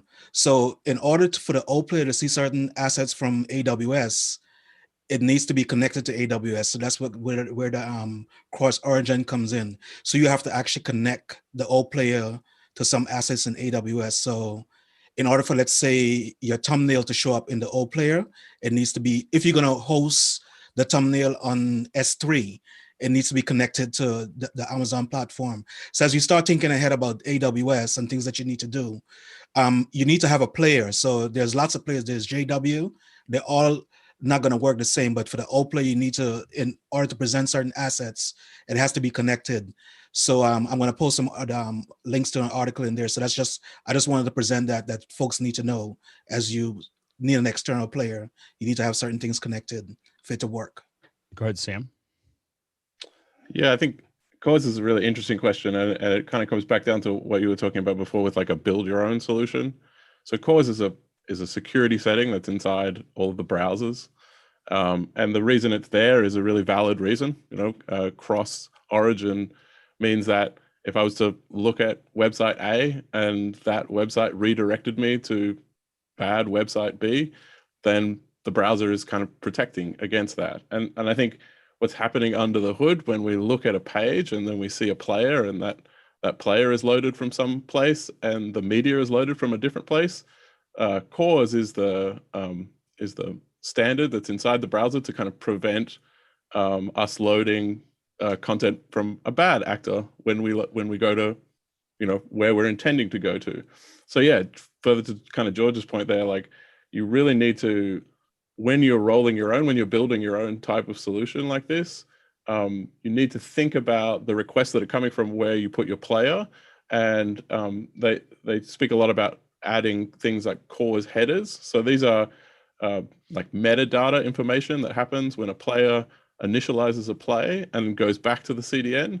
And we're talking about the CDN as a service in this instance, rather than kind of like the generalized, what Alex was sort of mentioning before, like a CDN is a platform altogether. So we're talking more about like how the CDN provider routes back to where the media is. And cause is an interesting one. It's definitely something you kind of need to keep in mind when you've got media hosted in one place and maybe a player hosted at a different place, or even a page and then a player inside it. And I think it's a good example about why an all-in-one solution, something like Vimeo or YouTube, handles all of that cause for you, because the player and the media know where the player will know where the media is coming from in most instances. Right. So when you're using those sorts of all-in-one platforms, then cause is kind of handled for you. But if you're building something yourself where you have an AWS backend and a player that you've created yourself, then you need to kind of think about where those requests are coming from. Yeah, and we're going to slowly move our way towards building our own kind of whole system inside of AWS, at least to start. We might do other ones in the future, as we go through the next couple of weeks, because we're going to have a lot of we're going to get like vMix in the cloud and Zoom in the cloud, and then we're going to say like, and here's how to set up our, here's how to use CloudFront if we want to go down that path and build our player. So I think that those are things that we're going to definitely get to. This is probably a lighter talk today, but it's a good point for George, for you to bring up. And I think that we want to keep on coming back to those kind of deeper things. And if we have time, we'll go back more into it. But I think that it does point out the difficulties if you start deciding, oh, it's probably not the first thing you want to do is go, I'm going to roll my own player. Like I'm going to roll my own system. You want to find a CDN that's going to solve the problems that you have at the moment. Now, one of the reasons that I'm playing with, for instance, AWS, and I'm using it in a very simple way, is that I know that I'm going to keep on, we already internally in the company do much more complex things. And so it's for me to experiment with, bits and pieces of how we put those things together. But there are a lot of them that obviously you don't have to know almost anything about. So whether it's Vimeo or YouTube or Facebook or, many of the other ones, you don't have to know very much, about how to do it, other than how to get into it. But you still have to choose which one is the best one for what you're doing. Let's jump to the next question. George Kennedy from Washington, D.C. is in with, what CDN's delivery platform should be part of our streaming kit? Vimeo, Wowza, AWS, Restream, StreamYard, what? Yeah, go ahead, George. So I'm just going to speak on Vimeo for a second. So, and this is a use case. I just finished up a job where a lot of us now, we're streamers and content creators, and we have to go into different places. One of the platforms I had to go into last week is Hub. It's just a platform. But what happened, in order for me to keep that job, I had to purchase Vimeo, and I had 24 streams, and all those streams, all 24 were individual Vimeo IDs. So when I say, what platforms need to be part of your kit, that was part of the kit that I had to purchase, because that's the only way I could fulfill that job. Having 24 individuals IDs was a little bit of a heavy lift, because you have to, it's a workflow I have to develop. But Vimeo Hub, in order to go into Hub, the way they work is each stream has to be an individual Vimeo ID. And I was able to lock down Vimeo completely. Obviously, I was using my business account, but you're able to do a private link and lock it completely down and skin the player, so you don't see any of your content. But I think Vimeo is definitely, it's going to cost you about $800 a year, but it's definitely, and you're allowed to do 3 streams at a time. So it's definitely something we need to look at as creators, as part of a kit. I was able to spin up 2 vMix machines on AWS and just toggling between those 2 machines, because each one of the streams were 15 minutes apart. Well, not apart, but ended at 45 and started back in the hour. So I was able to go back and forth and spin streams up on each ID. So that's something to think about also, as your clients start asking you, hey, we need to go into Hub, we need to go into all these different places. And to back up a little bit from that comment is that one of the things you have to ask your client is, what are you trying? What's your outcome? What are you trying to get out of this? Do you want it to be seen by the public and you don't care how they see it? Do you want it to be socially amplified? Do you want to have total control over it? Do you want to have control of the player? Those are things that you start to have to figure out, as opposed to, what George is talking about is really getting to the nitty gritty again of that process, of that mechanism. But the first thing when you're dealing with whatever you're going to do is, what do you need out of the event? Because we have clients that'll go, well, I just want to go to YouTube. But then you go, well, do you want it to be private? Oh yeah, I definitely want it to be private. Okay, well, you can't do that on YouTube. I mean, you can't do it at scale, on YouTube. If you want someone to sign in, you're going to need something to handle that in between. And so same thing with, Facebook is great if you want to leverage the fact that Facebook is going to get you a lot of what we call reach. Then that's useful. Do you want people to actually watch for a long period of time? It's probably not Facebook. if that's what you're looking for. If you're looking for average view time, go ahead, John, and then Bill, and then Jeffrey. George, two of the ones that you didn't mention that I've used in the past, specifically designed for live streaming and video, Akamai, and the last big event I did was Limelight Networks. They were a quarter of the cost of Akamai, so I was really happy with Limelight. Yeah, and for those of you who haven't done a lot of Akamai or other things, Akamai is kind of a pretty heavy lift. Like it's a big system. It'll handle tens of millions of viewers at a time. So it's at an entirely industrial level of stuff, but it also is much heavier. You're left to your own devices a lot of times to figure out how you're going to deliver that to Akamai, because you're really providing that back to, and then you're generally, Akamai has its own player. You can deliver it to other players. It doesn't, so you can just decide whether you're using AMP or something else. Go ahead, Bill, and then Jeffrey, and then Sam. I just wanted to note on the low level of people who are just looking for a service and saying you're doing some videos, whether it's small business or something like that, and you're looking for distribution. I did a users group talk about 3 years ago, or 2.5 years ago, I guess now. And I broke down, for me, the three at the time that the individuals were looking at basically were Vimeo, Frame.io, and YouTube. And I assessed them against these 4 metrics. Are they public facing? Are they private? Are they secure? And are they linkable? Those were the things that I was mostly interested about. My first point was that YouTube is so public and out there that it just dominates everything else, or did at the time. If you want the most eyeballs, you need to be there regardless of how you feel about the other things. My assessment of Frame.io was that it scores fabulously in those middle 2 metrics, but it's pretty low in terms of public facing and in terms of linkability. You can't really, I think there's better assets now. For me, the big success back then was I thought that the spread across these metrics that Vimeo had was the widest and the most publicly accessible. It's really good at public facing because you can give people links, and I think has that there's passwords. I mean, I think that what Vimeo does really well is in the I want to have a control of the player, and I'm not trying to get social other than what I create. I don't think Vimeo does a lot of creating on its own, but I think that it provides that platform. Go ahead, Jeffrey, and then Sam. Well, the final comment I wanted to make was that linkability for me was gigantic. The fact that you can get links into your website and do bespoke things on your website, that Vimeo really is the CDN for you, was very powerful for companies and people who want to do that. Yep. Go ahead, Jeffrey. Speaking on the Restream and StreamYard size, those are more of a, if you want to set it and forget it type situation. If you don't want to have to deal with a lot of back end type stuff like what you would do with an AWS or something like that. You want to just get onto Facebook, get onto YouTube, you put in your links and you're good to go, and you've got the tools there. So that would be good for something that you need to get out right away. Yep. Go ahead, Sam.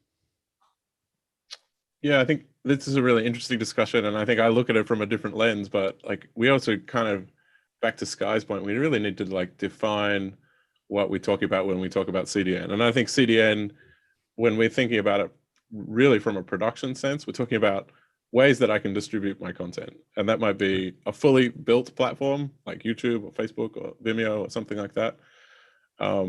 Something like build your own, like with the pieces and the components and stuff like that. And I think your talk last week was really interesting, or 2 weeks ago, about HLS and about really understanding that first piece that happens, or the piece that happens just before the CDN. So the CDN is really, when I think about it, a CDN is a provider that is something that just allows us to distribute stuff on the internet, and that includes video. It could be just a web page as well. Right.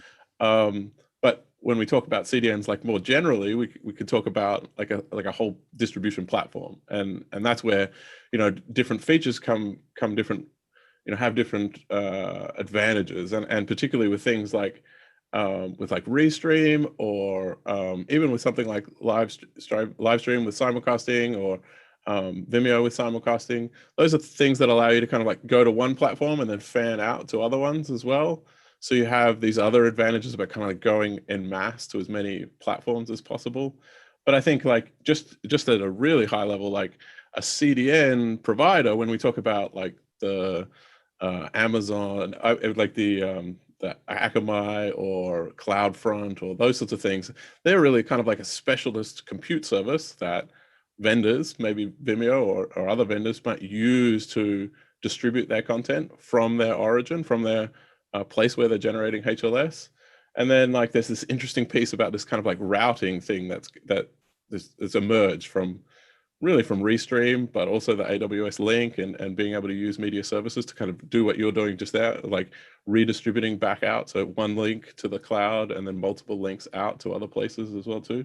So I think like the terms can kind of like get a little mingled together. There's this kind of CDN provider, which is like a function on the internet to distribute content from, whether that's just a website, and then like a all-in-one solution, which is also a content delivery network, in a sense that when we send content to it, it distributes it for us, and we don't have to worry about like the differentiate between the two types of like a vendor and a solution, if that makes sense. Right. And I think that the one, I mean, when we think about the social services, I mean, they're all some version of a CDN, but they're tying those all together, and they're making a deal with you generally that we'll do this for free, but we want to advertise around it. We want to build an ecosystem around it. And so they're not super excited about you making it private. That's just using their CDN for free. And so, their backhaul, and to your point, Restream is basically just skinning AWS, right? So it's, like it's just we put a pretty fun end on AWS, and other services are similar. One of the things that I think that is important is to think again about what you're trying to get, especially like we're going to fan out to a whole bunch of them with what we're doing. But the reason that we are doing that is mostly research. Like when clients come to me and say, we're going to fan out, I usually say, do you really want to do that? like it's not, so I don't usually recommend it. We're going to do it because I want to test the different platforms and for performance. But this multicasting thing basically spreads your audience out. And so unless there's no engagement, right? Like there's no losing engagement. that. Yeah. The only thing that interactivity. The only thing that matters is the interactivity. And then you put it in a place where it makes it impossible to engage with all of them, or very, very difficult. Now, there are different services that will do some of that, whether it's, StreamYard will do some of that.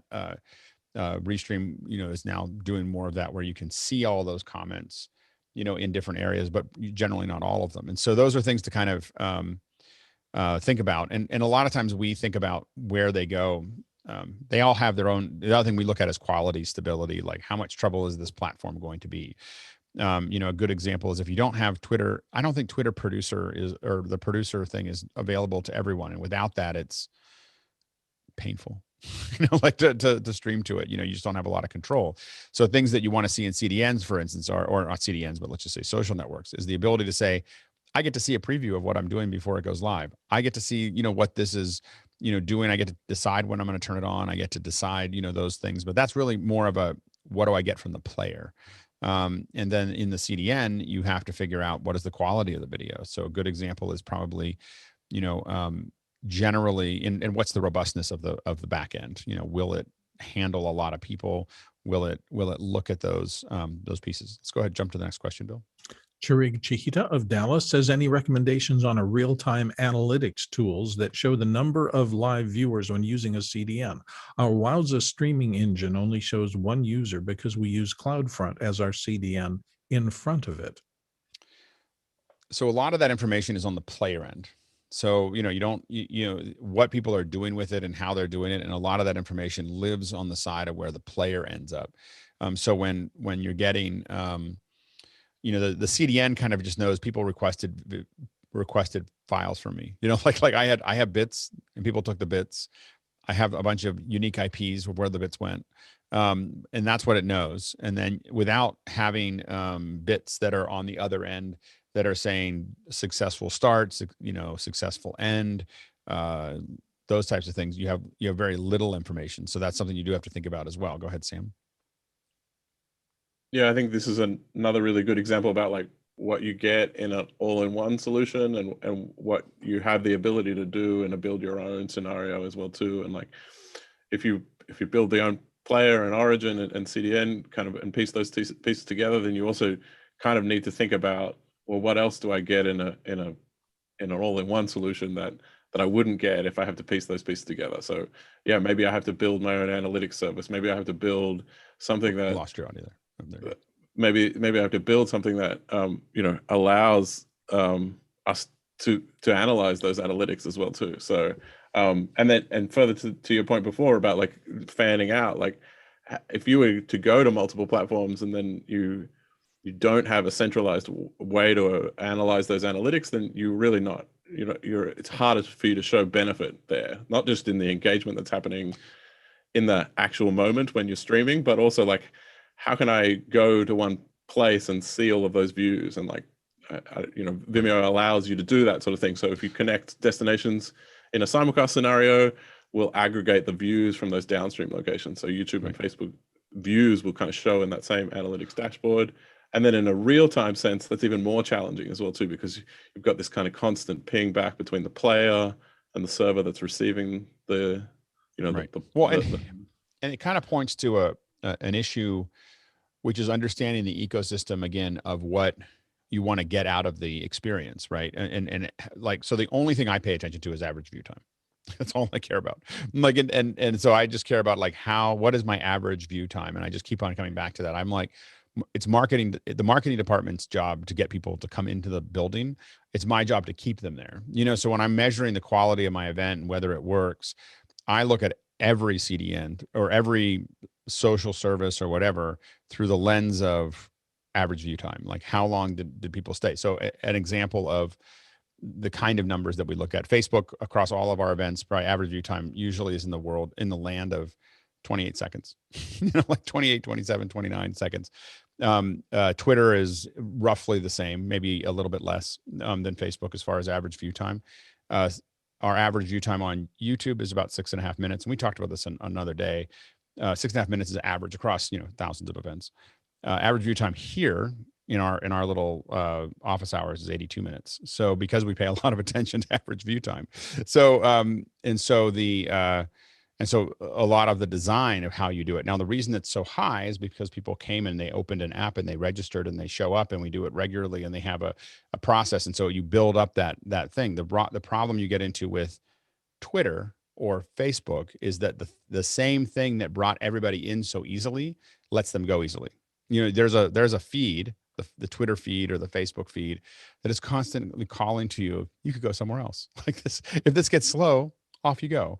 And so that is, it's not just the content, it's what surrounds the content. YouTube tends to have higher view times because there's not, you went to a page. Now there's still little things tempting you down the side, but you went to some location to do that. Now Vimeo, we tend to see higher average view times because it's usually embedded into a page that is part of the, you know, part of an experience, behind a login, behind a, you know, it's because you're using it as some kind of clear label solution that you're going to, you know, put up there. And so you do want to think about these not only as the CDN that's going to deliver the bits, but the environment that is going around your player, you know, makes a huge difference in how long people stay, how engaged they are, and everything else. So it's not just people go to it because it's easy to go to one platform or another, but you're going to look at the whole platform.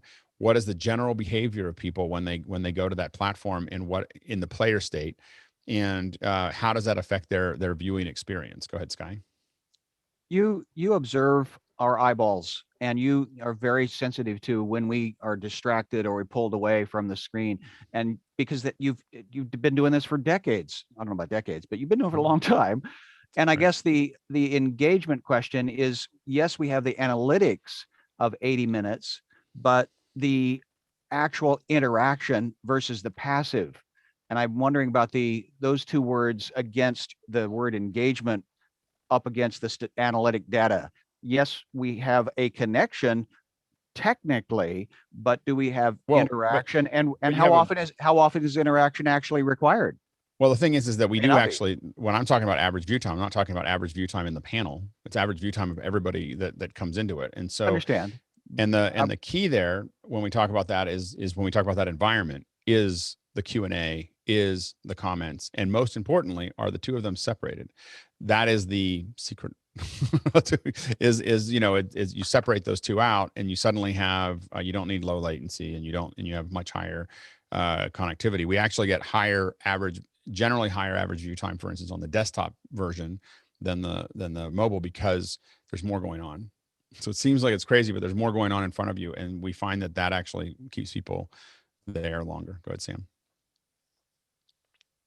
Yeah, I completely agree. Like a lot comes back down to like how are we measuring success? And I think the one thing I really love about office hours is like we measure success by engagement. Like the questions that are being asked and that keeps the show rolling. And I think analytics can only get you so far. You can only understand like the people consuming the content, but the engagement part is really, and there's not really a lot of platforms that measure analytics like engagement. And just to kind of jump back just one step about what you were talking about before about how important the page is that you're using to embed to create that experience, and that does impact analytics. And like I think a key metric in analytics to understand success is about startup time. So how quickly can the player load and playback, start playing that video. And if you put a player on a page and you have all of these really heavy assets or all of this other stuff going on outside of that player,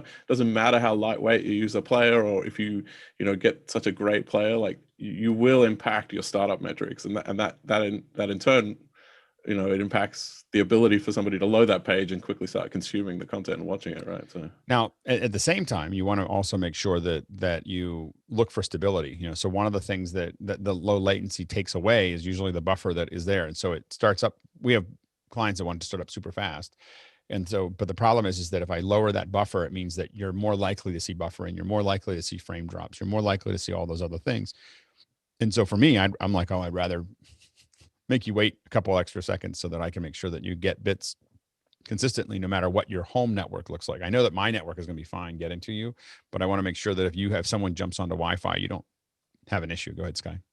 So Sam, my other question would be, my gut says we'll be 100% mobile. I don't know. We'll be 90% mobile very quickly, i.e., yes, copper's still going to be in the ground. Fiber's the best thing, but globally, mobile is our new frontier. And so that delivery to mobile via satellite, Wi-Fi, that radio wave, maybe that's also a question I would like to ask into this delivery and buffer question.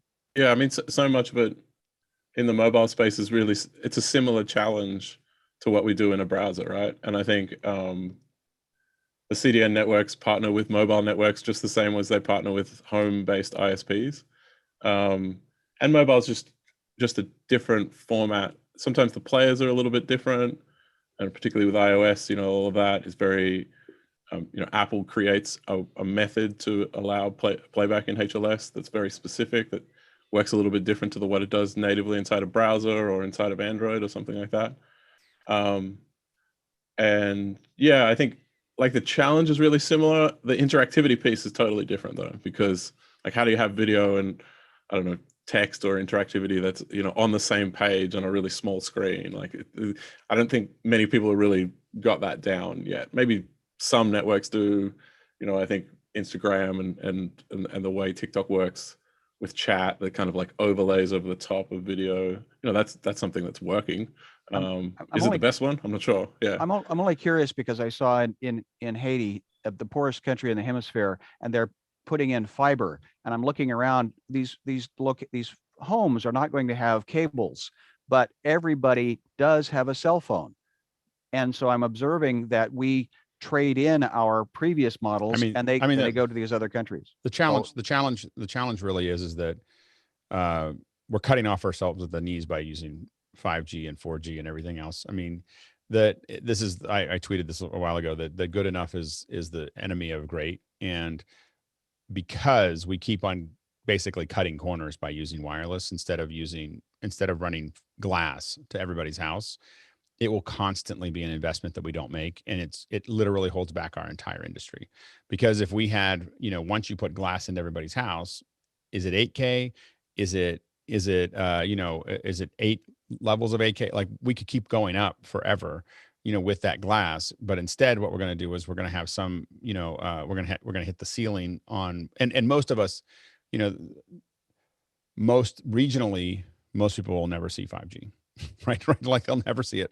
Like it is a, it's a boondoggle. It's a really an urban only solution because of the density that's required. So if you're living in the country or even in the lightly inhabited, you're probably never going to see it, and that's so when people listen to 5G and stuff like that, just know that you're probably not going to get it. When you get it, it won't be that good. So welcome to, and for some of us that are on professional grade, we'll get it and it'll be great, but we're paying more for it, and it's a different kind of 5G. But I think that we could be putting money into fiber, but that doesn't help, the wireless folks who paid all that money for that bandwidth. And that's what we have to remember. Go ahead, George, and then Sam. So I'm just, and Sam touched on this a little bit. I'm just curious about latency and delivery times, because one of the things I saw going into Vimeo last week and switching in AWS, my switches were almost real time from AWS to Vimeo. But of course, going to Hub, there was a delay. So it was kind of amazing to watch that happen, because generally, there's a delay in your switch, whether you're going to YouTube or other platforms. But from AWS to Vimeo, it was almost real time. Yeah. I mean, because you didn't need the buffer. The extra time is the buffer that is there for the user so that they can have a smooth experience. Go ahead, Sam. Yes, so much to unpack there. I just want to jump back to the 5G discussion. Yeah, 5G doesn't solve all our problems, but it's just part of the more connected ecosystem. There's faster connections back to people's devices, and I think 5G is allowing us to think about things. I'm not so excited about the connection between your phone and the tower. I'm more excited about getting like compute into the tower, right? Like, that's really interesting, and that'll have really big impact to things like we were talking about a couple of steps before. Is like, how can if I could have edge computers that are calculating how many people are viewing something in a particular region, that's a really interesting thing. It's like a distributed compute network that's like an extension. I thought we could talk about that for ages. It's like a whole other CDN, but in reverse. But yeah, I just wanted to kind of say, like, edge compute is the more interesting part, in my opinion, to the 5G story, rather than the connection between the tower and the phone. Not to say it's not important, it's just a part of it. And then just to George's point in relation to latency, and also just like buffer latency. So the player, we talked about HLS a few weeks ago. That means the video comes in and we segment it into smaller chunks, and then players have different configurations to basically load a number of chunks to kind of allow that playback to occur smoothly. And different platforms will have different chunk sizes, which is an interesting part in the CDN kind of evaluation. And different players will also load a different number of chunks to make that playback work successfully. And sometimes they'll load, less chunks to get started so they can start the playback quicker. And then ABR, which is something you spoke about in the HLS, is also another really big part in that. So like attaining a healthy buffer. And then low latency HLS reduces the number of chunks, increases the number of requests as well too. So there's like more requests that are happening all the time. And that's how they reduce that playback buffer, and how they reduce the amount of latency that's happening from the origin to the player. And just, I don't want to dive into it too much, but the Vimeo system is a little bit more complex in that sense as well too, and in the sense that as a producer, as an owner of a Vimeo stream, inside the Vimeo control interface, we're actually using WebRTC to return back to the presenter, the person that's using Vimeo as a, as a creator, and then so there's a different, the point I'm making there is there's a different latency in the video that you see inside the admin interface comparatively to the player, what you see in the player, which is about 15 to 20 seconds sort of thing. And I'm a little bit of a curmudgeon about the whole low latency thing. The drive for low latency is bad comment management. Like that is the reason that you need low latency, is because people can't manage their comments correctly. As soon as you get that right, you don't care. Like you don't care, anything under a minute is fine. And so at scale, it's just because people have very low number of people that are being highly interactive, and you can't keep track of it because they haven't separated their comments from their questions. Next question. Guy Cochran from Seattle is in here, and this will be interesting. I fired up an AWS instance to push the office hours Zoom screen scrape to live stream just now. Anybody want to compare them? Yeah, I'd like to see the difference. Yeah, there's the link. It was kind of funny, right? When I saw it go up on YouTube, and I looked at it and I was like, that doesn't look as pristine. And I just wanted to make sure that we're giving it a fair shake here. So go ahead and click on that link and see. I should probably pull that title back now. So I got way too many screens going here, but let's see. Let's take that title back. Pull that title back. No, it helps though. It really, we need to have it in full screen though. It doesn't help me to have a grid. So that's the hard part here. Is that we have to have somebody, I don't know who can, I mean, whether Mickey can do that, but we can't really identify it. Yeah, it should be on screen. It's on Holy sharpness. Now. I mean, I'm looking at my iPad. I can see that I haven't shaved today. I mean, that's crazy detail. I mean, do you guys see those whiskers? And what's also interesting though is that I think that this, and I think it just depends on the capture. I think that also the capture that I have at the office looks better now than it did before. So that could be also a the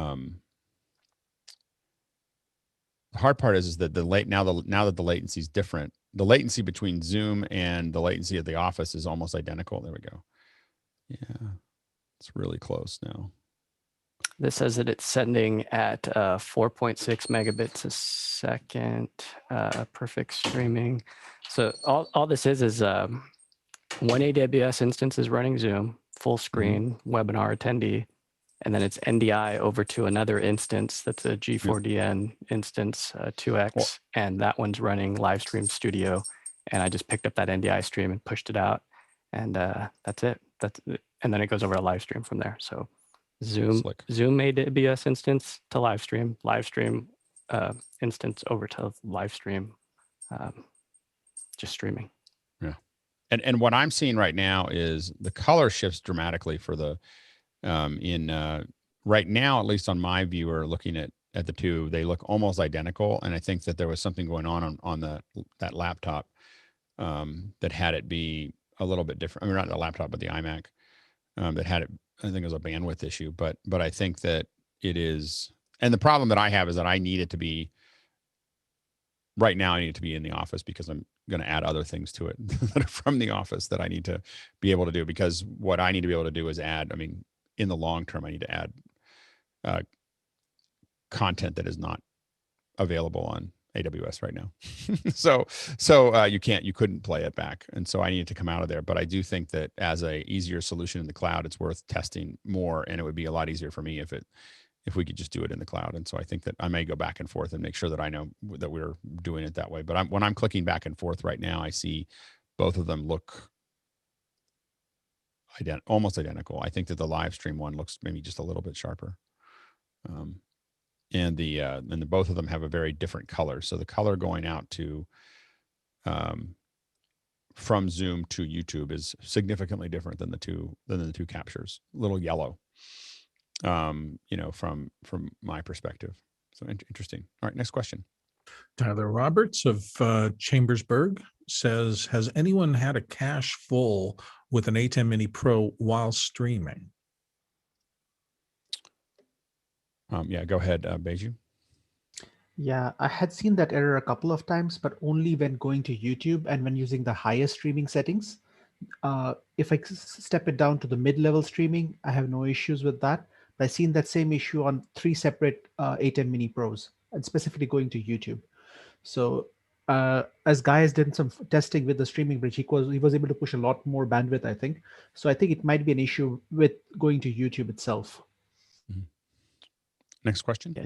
Randy Egan in Vancouver says, I'm loving. Sorry, but I missed you, Guy. You just got to raise your hand. Yeah, Jason Beish and I tested pushing 45 megabit, the whole full meal deal to his streaming bridge, and we got perfect streaming. So I think that it is just too high of an ingest setting for YouTube. I'm not sure where that's fallen apart, but the medium setting is the one that seems to provide smooth playback. And so I think somebody in the Discord got hit with it pretty hard. So, oh yeah, it was Talalik. He had a stream drop. So we suggest the medium one or go in there and custom tweak those settings to the XML doc to make it and it shouldn't be the best. It shouldn't be YouTube. I mean, we've regularly pushed 35 megs to YouTube at a time, without any like 4K 35 megs a second, without seeing any major buffering. So I don't know if it's on their end. Doesn't seem to care that much.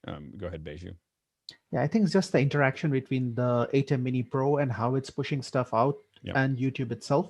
Because I think I tested with Boxcast, and Boxcast was pretty okay, but I had other issues with streaming to Boxcast. But it was just on YouTube itself that I seen this. And when Talok mentioned it, we did suggest that try stepping it down a little bit.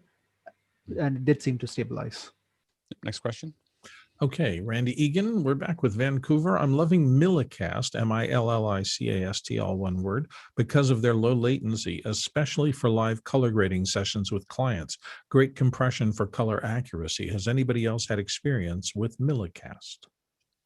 If someone has a contact there, I mean, I'm going to try to reach out to them, but I have it listed as one of my things to bring them on and have them show it to. It's just a different platform and a different use case than I've seen before. So I think it'd be a useful second hour. So we'll take a look at that, and we might try to drag Sam on to do a whole breakdown of how Vimeo does stuff at some point too. If you're okay with that, Sam. Yeah, we'll because I think there's a lot there that people need to unpack in that area. Next question. Robert Ober of Houston, Texas says YouTube can do private streams. Why not just use YouTube? So the private streaming platform in YouTube is really designed to review stuff and to make it available so that while you're building, you're just using it for something it's not built for. It's not really built for everyone else to look at it. It's built for, hey, I'm testing my event. I can run a live stream to YouTube.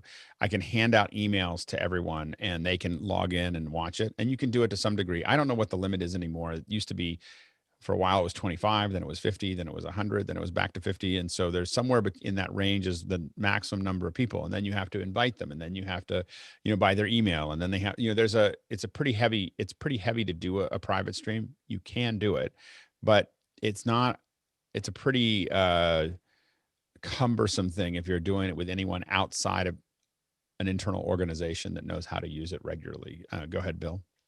And also just discoverability. I dare you to search Bill Davis on YouTube and see what you get. Because you're going to get a gazillion hits, likely not many, if any of them for me. But private streams there'd be no discoverability. That's the idea there. It's mostly just a matter of people want to be able to use it and embed it somewhere. And it just gets really complicated if you go, okay, I'm going to embed a private stream into something else. All of that stuff, when people start talking to us about that, that's when we immediately start having conversations about Vimeo, is because it's like, that's a lot easier for you to just get the same thing without having to go through the trouble. It's just you're using it for something that's not built for. It's built for internal teams to review a product before, as a test stream, onto the platform. And when you start adding all these other things to it, it's not what, and this is a perfect question, by the way, for why we wanted to do something here, is looking at what the platforms are good at and what they're not built for. And that's not built for. Go ahead, Sky. I've struggled with the private streams on YouTube and giving people permissions, and I'm sure we don't, I mean, unless it is super high profile, we never use private. We always use unlisted, because if you trust the people you're sending it out to review a test stream or whatever, that's when we use unlisted. We don't use private at all because it's kind of a disaster. Well, it's not only kind of a disaster. I couldn't even get it to work. I mean, right. It's just got lots of permission errors, and you have to make sure you're logged into the right thing. And there's all these other things, because again, you're not like, we do private streams when we have a an influencer or an organization that has millions or tens of millions of followers, we use private streams because it's a big deal if that test stream goes out. But then we have to have a knowledgeable receiving end of things to make sure that people actually know what they're going to do with it. And it's not just something you send out to somebody and say, look at it. And so for almost everything else, we send out an unlisted link knowing that that person's most likely not going to tweet it out. They're just going to look at it. Go ahead, Beju, and then Bill, and then Sky. Okay, I mean, hold on, Beju, and then Bill, and then Sky. Yeah, private streams are a bit of a disaster, especially because YouTube seems to keep changing how it works. But one thing that it is useful for, like if you're worried about copyright content, you just have to share it with maybe 5-10 people. It does work because it doesn't seem to do the copyright scan on the content on that. Otherwise, we normally, as you mentioned, Vimeo, Boxcast, or some of the others white label products are probably a better option. Yep, go ahead, Bill. Yeah, my last comment, it shows you how hard it is for me to divorce myself of thinking of YouTube as an eyeball aggregator, not really a content distribution network, but that's just me. I will say that in Vimeo, one of the things that we love most about it, the privacy functions are really good. I mean, they're not up at the level of a Frame.io, but they are really easy for most corporate people to click into, use the passwords. I think there's enough security there for them. And particularly Vimeo gets around more corporate firewalls more easily than anything else I've ever experienced, because it's usually not blacklisted like YouTube tends to be. Right. I mean, they won't let a corporate guy get anywhere near watching cat videos. Yep, Sky. Well, the unlisted question is that we did an unlisted, and because somebody had, turn on the bell, they were watching it, even though we didn't make it public, but we had people viewing that we didn't invite, but we could even again, that's unlisted. Unlisted is really something that is, it's security through obscurity.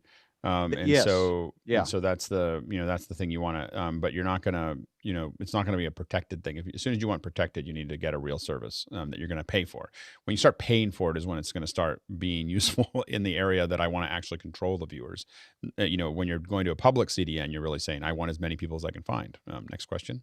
Daniel Swinney of Long Beach, California says, you look for average view times as a success metric, but do your customers typically consider success by total views? How does that drive your or their CDN choice? Yeah, I mean, for me, it's a lot of educating our customers as to what is important in that area, and so total views is kind of a sure. It's how many people walked. It's how many people walked through your building while you were talking. To me, it's like it's not useless, but it's close to it. I do think it's important to see total views over 30 seconds is total views over 2 minutes, total views over 10 minutes. Those are the things that are really interesting beyond average view time.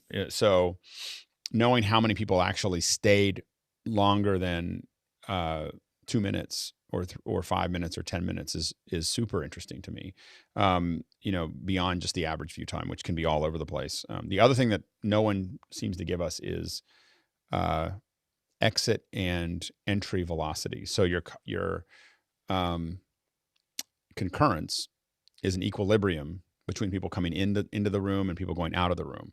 What you really want to see is people going in the room and out of the room, successful play starts and play end, because what you see when you're going back and analyzing your event, what you'll see is someone said something and a whole bunch of people left, or a slide was there too long and then people left, and or someone tweeted something and a whole bunch of people came in, but all that gets hidden. You can see some of it, but a lot of it gets hidden in the concurrent, and that's part of the problem. Go ahead, George, and then Sam, and then Jason. Pretty fast, we're running out of time. So for one particular client we work with, they just want to know the total number of views like ASAP as soon as it's over with, because sponsorship is important to them, and sponsors want to know how many folks actually showed up.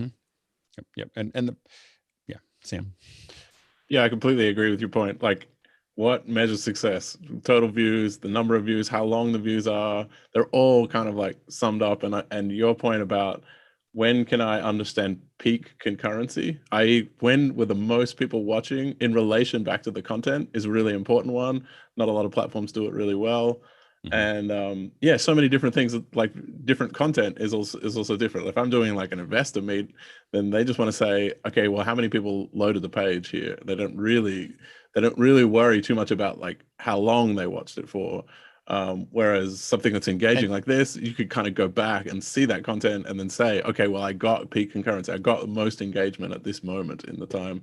We do streams for like New York, the ball drop on New Year's Eve, for example. You know, we see massive concurrency right at midnight because everybody wants to see and, you know, watch the ball drop at that moment, right? So like, I think it really depends. So much content, just specific in this case.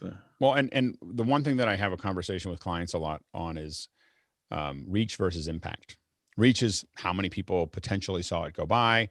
Impact is, does it actually move them? Does it actually, you know, push them, you know, to have, did they watch it for a while? Did they get something out of it? Did they go do something with it? Did they interact with it? Did they, you know, that's the thing that is really important. And it's something that we don't, to your point, Sam, that we don't measure very well. And so everyone's measuring the wrong things, and then they can't figure out why their live streams aren't working. Go ahead, Jason. I'm not sure if there's really a word for this, but internally in my own postmortems, I call those moments of attrition. Because that's really what they are. It's like, you know, you're either going to push something up or push something down, and it's offset a little bit, you know, by your delay. But yeah, those moments are worth paying attention to. Yep. Next question. Angel Cervantes in Mexico City says, is there a CDN that has some sort of on-demand option so that we can share the event with a client without having them have to download? Yeah, go ahead, George. Vimeo does the trick. As soon as the event is over, you could keep it private and just get that link up. You know, and a lot of them have record at this point. A lot of services record the your create a VOD copy, whether it's Vimeo or Facebook or YouTube or Twitter. The things that make a difference in that area, or LinkedIn, the things that make a difference there is clipping. So as a user, when I look at a CDN and we're deciding which CDN we want to use, clipping becomes a big deal because it's very hard to start an event well without a little bit of lead time. And that comes down to a couple factors. One is most CDNs will take a little time to get the word out to everybody. They're not going to send, not everyone doesn't get identified at the second for a variety of technical reasons. When you put something out on YouTube, it takes 3 to 5 minutes before all of your followers know that it's happening. You know, and so that's one of the reasons that I have a 3 to 5 minute announcement at the beginning of every one of these shows is because I'm warming up the edge.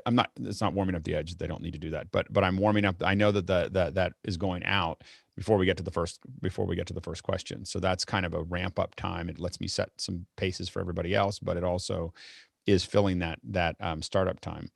So when you don't have that, then it just becomes, you know, kind of painful to create that start.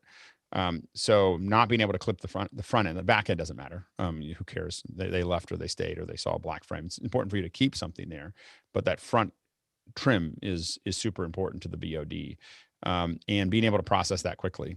You know, and that's something that doesn't seem to happen in most CDNs, but it is important to a lot of folks. And then, yeah, how quickly do you get a high quality version, and you know, that type of thing. But those are some of the things that I pay a lot of attention to from a VOD. They almost all do it now. It's just a matter of whether they do it well. Next question. Dave Chalmers of Glasgow, Scotland says, is there a way to get variable speed video playback for YouTube or Vimeo streams on iOS, or do all apps on iOS have to use the built-in player? Yeah, go ahead, Sam.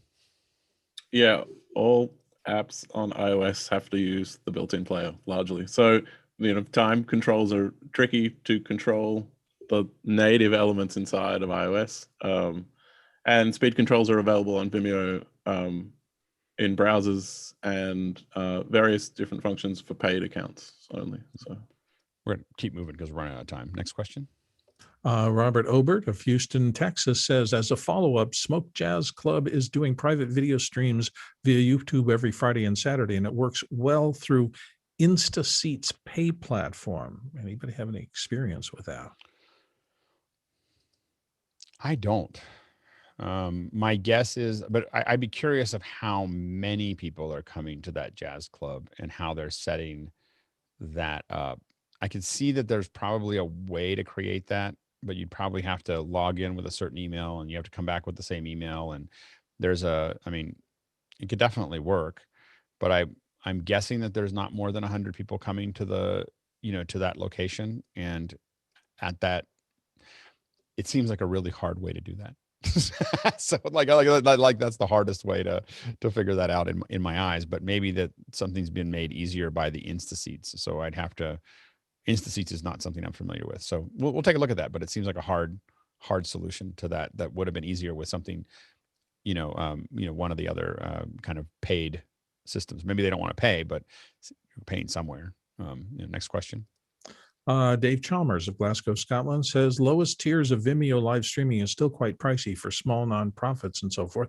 Any options between free ad supported YouTube and Facebook Live and Vimeo to consider? I think I'm only paying, my Vimeo Pro thing is I think $240 a year, which I consider just and you're able valuable to stream on that. Oh no, I'm sorry, I'm thinking about just streaming. Not streaming. Yeah. Go ahead, George. Yeah, in order to stream, you need Vimeo Premium.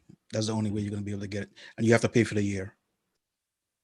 We have had friends that say it says unlimited, but it's not totally unlimited. Like I had a friend who had 40,000 viewers, and they were like, "Yeah, it's not unlimited." Like there's another conversation to have there. And so go ahead, Beju.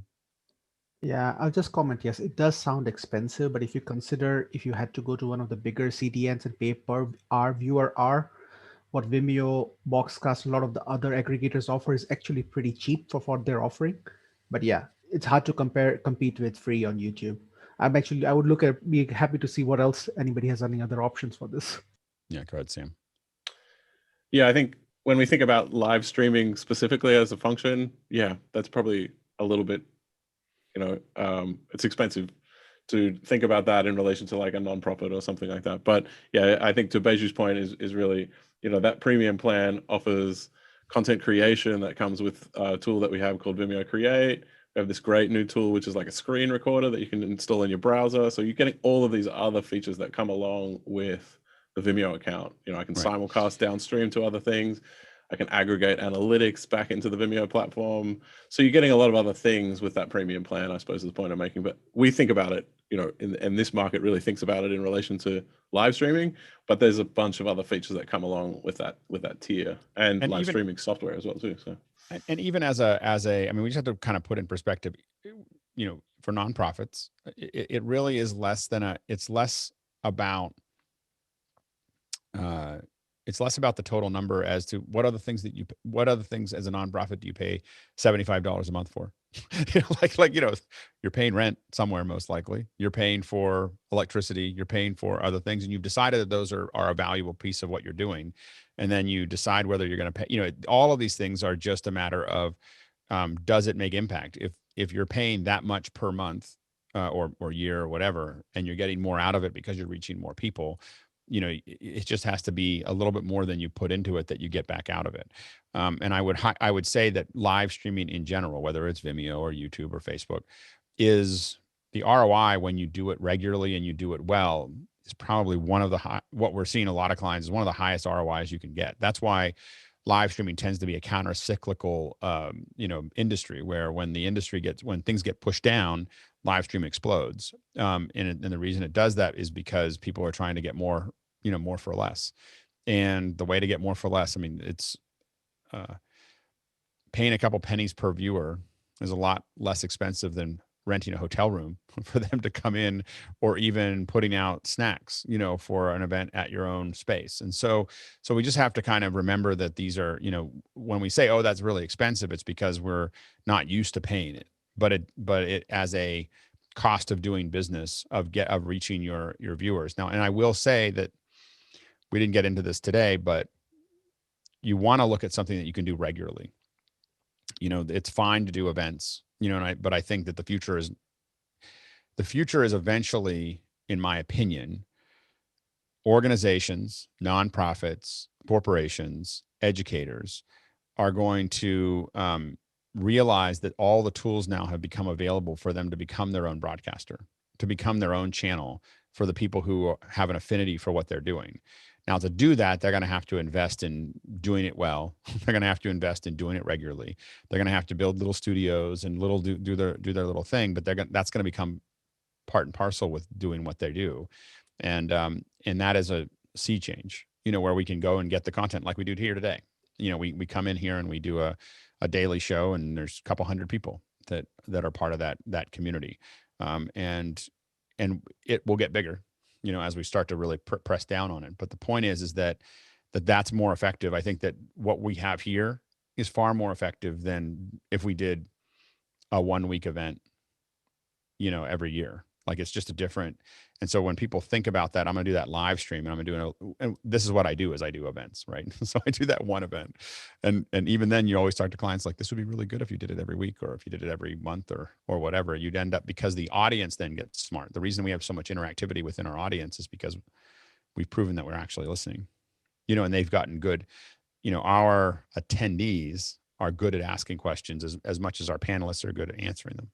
So but that's something that you can build up with any live stream, that can become effective. Anyway, hope that was useful. That was kind of a fun conversation. Thanks to Sam for coming in. We're going to give you a whole hour and have you talk through Vimeo by itself. I think it'd be fun to break that down. That was really cool. And thanks to everyone in the panel. It's always great to have the ability for us to do these. I mean, like, I feel it, like I felt it really clearly, the lack of the panel on our Wednesday night Clubhouse. We only had about 6 people in the thing, and I realized how hard it is to have a conversation when there isn't enough people in the audience and there isn't enough people in the panel. It's a much harder. I'm like, I don't think I could do this every day, because it's the fact that we have such a great panel that can field almost any question that comes out, and such a great audience that just keeps feeding questions to the whole thing. We all get something out of that. And I hope that the Clubhouse does better, because it as the host, it felt like a heavy lift, to keep it going. And that's the hard part of that process. Go ahead, Sky. Sam, I just wanted to say how I appreciated your question of what does success look like? Because while we oh my, Alex's face went white. That was weird. But that, for me as a storyteller, the question is, will somebody else tell my story for me? And that, to me, is you've done something, you've gotten all the technology, you've connected in some way that they felt it's valuable enough to move that piece of information out from your head to their head, from their head to somebody else. And so I'm very grateful for this opportunity. Yeah, absolutely. All right, guys. We'll see you in the post show.